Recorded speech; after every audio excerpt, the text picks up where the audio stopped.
नमस्कार. मी भाऊ तोरसेकर. तुम्ही बघत आहात प्रतिपक्ष. मित्रांनो, तुम्हाला आठवत असेल तर महिना दीड महिन्यापूर्वी बंगालमध्ये सत्ता गमावल्यावर आणि आपला पक्ष फुटताना बघितल्यानंतर ममता बॅनर्जी दिल्लीला धावल्या होत्या आणि दिल्लीमध्ये जी काही इंडी आघाडी INDA म्हणून विविध पक्षांचं जे गठबंधन आहे त्याची दीर्घ काळानंतर एक बैठक झाली आणि त्यानंतर एका गोष्टीचा वारंवार उहापोह सुरू झाला की भाजपच्या या विजय रथाला अडवण्यासाठी बारीक सारीक सगळ्या प्रादेशिक पक्षांनी किंवा काँग्रेसमधून फुटून बाजूला झालेल्या प्रादेशिक पक्षांनी काँग्रेसमध्ये स्वतःचा विलय करून घ्यावा. प्रामुख्याने ममता दिदी तर आपला पक्ष आता काँग्रेसमध्ये विलीन करणार याचा आठवडाभर उहापोह चालू होता. काल परवापर्यंत शरद पवारांच्या पक्षाचा सुद्धा काँग्रेसमध्ये विलय होणार अशी चर्चा होती. पण ही चर्चा करणारे एक गोष्ट विचारतात, ही विचारधारा ही लोकांना दाखवण्याची गोष्ट असते. व्यवहारामध्ये प्रत्येक पक्ष आपल्या परीने धंदा करत असतो, बिझनेस करत असतो आणि बिझनेसमध्ये भांडवली गुंतवणूक, स्थावर जंगम मालमत्ता यांचा संबंध असतो आणि त्यामुळे बाकीचं तत्वज्ञान हे सामान्य जनतेला उल्लू बनवण्यासाठी असतं. व्यवहारता राजकारण हा धंदा झालेला आहे. प्रत्येक पक्ष आपापल्या परीने बिझनेस चालवत असतो. राजकारण हा आता सेवावरती पेशा राहिलेला नाही, तो एक धंदा झालेला आहे आणि त्यामुळे धंद्यामध्ये जशी स्थावर जंगम मालमत्ता लागते तशी प्रत्येक पक्षाकडे असते. तुम्हाला माहिती आहे की ममताच्या पक्षाचं जी बँकेमध्ये खाती आहेत त्यामध्ये काहीतरी 400 का 800 कोटी रुपये कॅश आहे. पक्षाच्या गंगाजळीमध्ये ही जी 400-800 कोटींची रक्कम आहे ती काढण्यावर सध्या कोर्टाने निर्बंध लावलेला आहे.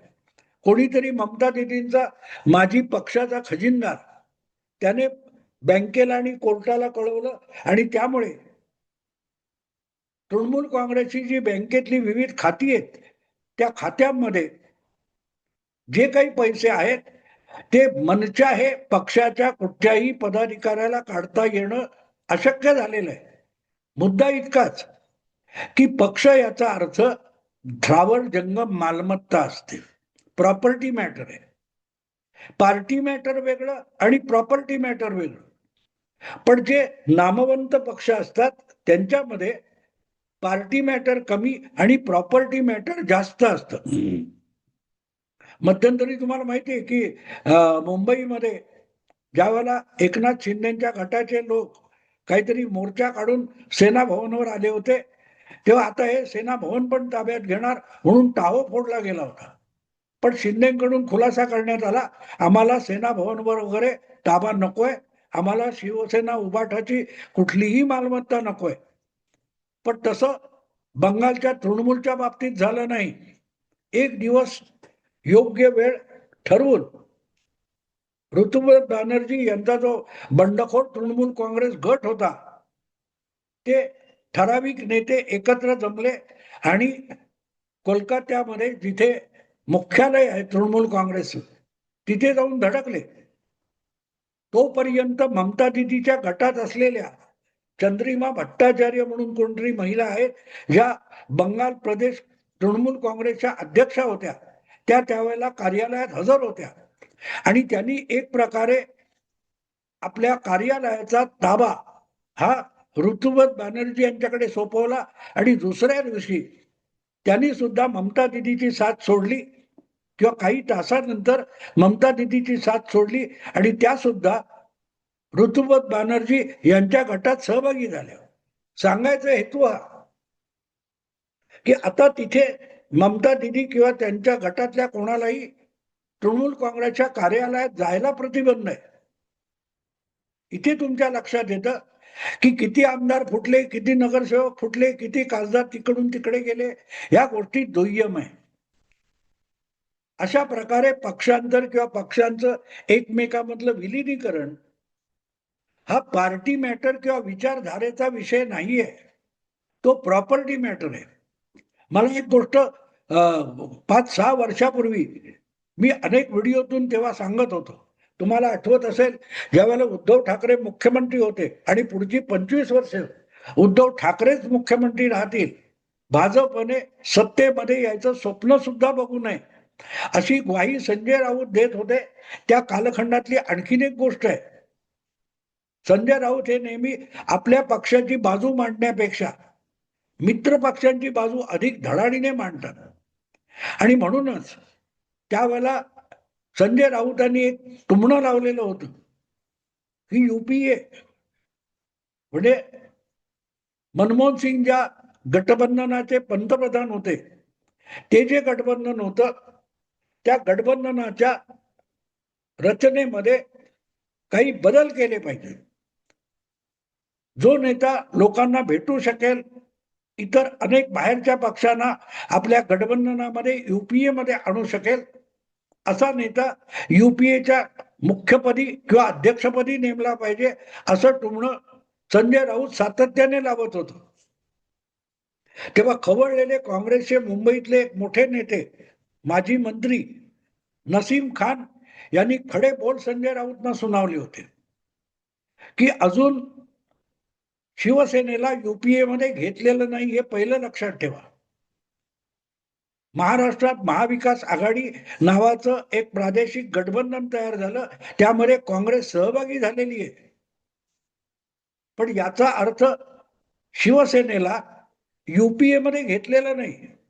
त्यामुळे युपीएचा अध्यक्ष कोण असावा, नेतृत्व कोणाकडे असावं, याची नसती उठाठेव संजय राऊत किंवा शिवसेना यांनी करू नये. तेव्हा अखंड शिवसेना होती. आणि मला आठवतं की त्यावर मी व्हिडिओ केला होता की संजय राऊत उतावळे झाले असतील, पण शरद पवारांनी किंवा त्यांच्या अखंड राष्ट्रवादी पक्षाने कधीही युपीएचं नेतृत्व शरद पवारांकडे यावं असा आग्रह धरलेला नाही. आणि ते समजून घेण्यासारखं आहे. मी तो विषय वेगळ्या अँगलने मांडलेला मला आठवतो. जे शरद पवार कुठल्याही लहान सहान संस्थेचे अध्यक्ष व्हायला धडपडत असतात, मुंबई क्रिकेट असोसिएशन असो, मराठा मंदिर असो, मुंबई मराठी ग्रंथ संग्रहालय असो, अशा जवळजवळ 100वर संस्था असतील की ज्याचे लाईफ लॉंग अध्यक्ष शरद पवार आहेत. अनेकदा शरद पवार त्या संस्थेत दाखल होतात, अध्यक्षपद मिळवतात, त्याच्यावरचं नियंत्रण मिळवतात आणि पहिली त्या संस्थेच्या घटनेमध्ये दुरुस्ती करून घेतात की आता आमरण शरद पवार हे तिथले अध्यक्ष राहतील. असो, तर मी त्या व्हिडिओमध्ये एक मुद्दा मांडला होता की बाकी सगळीकडे अध्यक्ष होण्याची घाई असलेले शरद पवार हे संजय राऊतांनी वारंवार सुचवल्यानंतर सुद्धा युपीएचे अध्यक्ष होण्याविषयी चकार शब्द का बोलत नाहीत.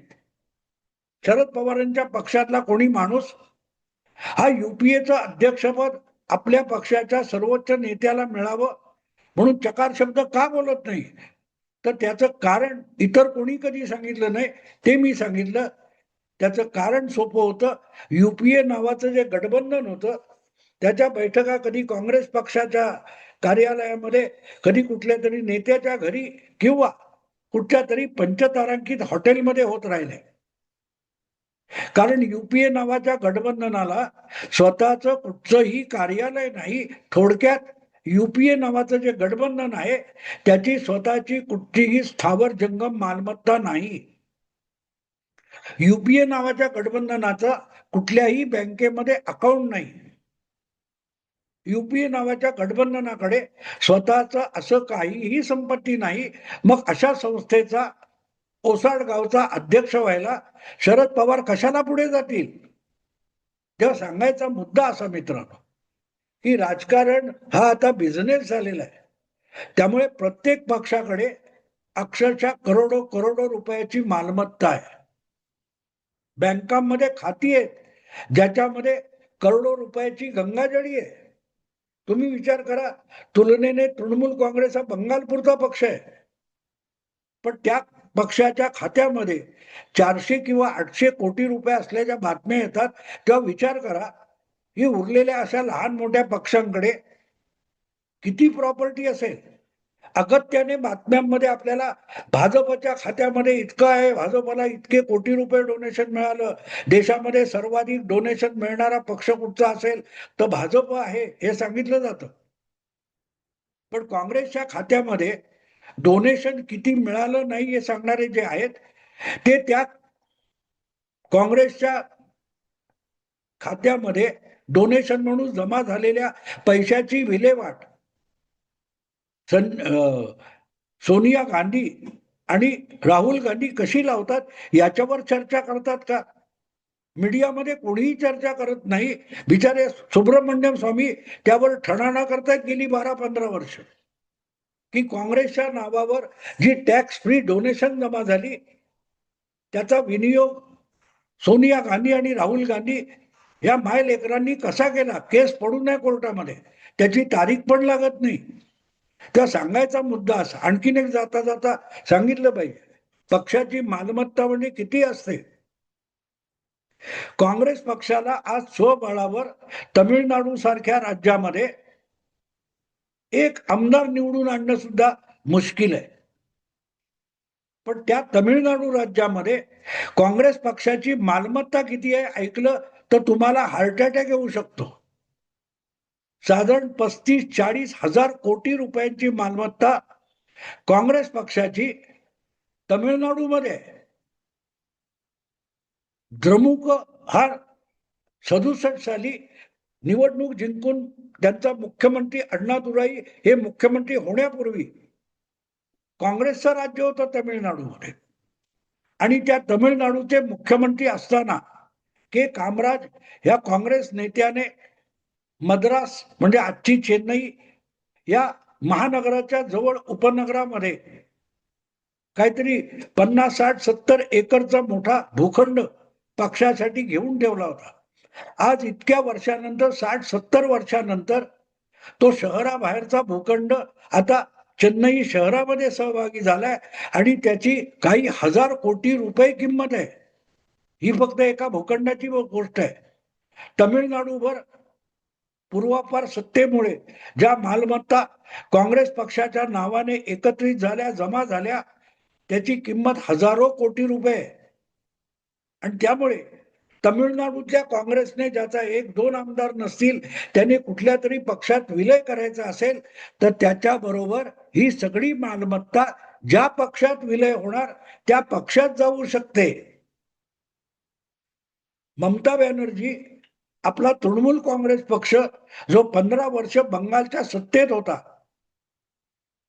तो पक्ष जर काँग्रेसमध्ये विलीन करणार असतील तर त्या पक्षाच्या नावाने जी स्थावर जंगम मालमत्ता किंवा बँक खात्यामध्ये पडलेले हजारो कोटी रुपये असतील, शेकडो कोटी रुपये असतील, ते सुद्धा काँग्रेसच्या खात्यात जमा करावे लागतील. थोडक्यात मुद्दा इतकाच आहे मित्रांनो की पक्षाचं विलिनीकरण, पार्टीचा विलय हा वैचारिक भाग असतो, पण प्रत्यक्षात तो कागदोपत्री पुरा करायला गेलात तर मग प्रॉपर्टी मॅटर होत. आणि म्हणून रोज बातम्यांमध्ये असल्या बातम्यांच्या वावड्या उडवणारे आहेत त्यांना ही आर्थिक अक्कल नाहीये की तुमच्यासाठी सोपं असेल त्यांचे खासदार यांचे खासदार एकत्र करा, त्यांचे नगरसेवक यांचे नगरसेवक एकत्र करा, बेरीज मारा, आकडा इतका होतो. तसं मॅटर त्या पक्षाच्या नेत्यांसाठी नाहीये. त्या पक्षासाठी पक्षाच्या नावे असलेली मालमत्ता आणि बँकांच्या खात्यामध्ये पडलेली रोख रक्कम हा सगळ्यात महत्वाचा मुद्दा असतो. आणि म्हणून तो प्रॉपर्टीचा मुद्दा असतो, पार्टीचा मुद्दा नसतो. त्यामुळे तुम्ही तुमच्या चर्चेमध्ये विचारधारेमध्ये इकडचं तिकडे करा, तिकडचं इकडे करा, विचारधारेवर पोटाची भूक भागत नाही किंवा गरिबी श्रीमंती ठरत नाही. तुम्ही विचार करा, ज्या पक्षाकडे चेन्नईमध्ये 40,000 कोटी रुपयाचा प्लॉट असेल ते राहुल गांधी सुद्धा गेल्या निवडणुकीमध्ये आमची खाती गोठवली, काँग्रेसकडे निवडणूक लढवायला पैसा नाही म्हणून लढत होते. आणि तीच काँग्रेस 90 कोटी रुपये एक रकमी नॅशनल हेराल्ड सारख्या एका खाजगी कंपनीला देत होती. ती रक्कम टॅक्स फ्री आलेली होती आणि बेकायदेशीररित्या नॅशनल हेराल्डला देण्यात आली होती. सांगायचा मुद्दा इतकाच मित्रांनो, की किती उथळ चर्चा मीडियामध्ये चालतात. या पक्षाचा त्या पक्षामध्ये विलय वगैरे बोलणं सोपं आहे हो. प्रॉपर्टीचं काय करायचं? प्रॉपर्टी अशीच सोडून द्यायची? मुद्दा तो लक्षात घ्या. मग कळेल पक्षांचं विलिनीकरण हा पार्टीचा मुद्दा नाही, प्रॉपर्टीचा मुद्दा आहे. एकदा तो लक्षात घेतला मग काय अडचणी आहेत त्याचा अंदाज येईल. मी थांबतो. आवडलं लाईक करा, शेअर करा आणि प्रतिपक्षाला सबस्क्राईब करा. नमस्कार.